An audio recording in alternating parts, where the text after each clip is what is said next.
Aku dengar abang ni dia boleh ganti Aaron Aziz lah. Seorang lagi semua dekat Speed Bike. So, kita dengan abang. Tengok. Nama abang siapa bang? Nama Din. Okay. Kawan-kawan panggil Black. Oh, Din Black. Din Black ah. Okay. So, kita dengan abang Din. Aku dengar abang ni dia boleh ganti Aaron Aziz lah.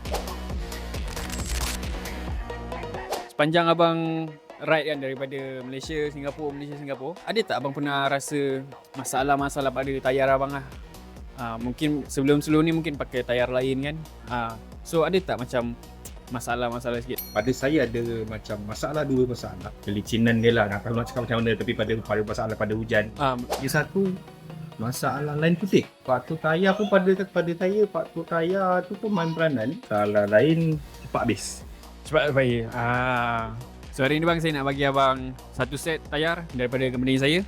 Saya nak bagi depan belakang. So Zentrack ni dia local punya company lah. Focusing saya untuk bagi kita punya rider-rider ni sentiasa selamat lah. Sebab isu banyak kan, accident ada. So benda-benda tu kita takut sikit lah. Sebab tu saya keluarkan tayar ni untuk rider-rider lah. Kita tukar sekejap lagi boleh? Boleh, insyaAllah boleh. Cantik. Alhamdulillah, insyaAllah kita sama-sama dimurahkan rezeki. Baik.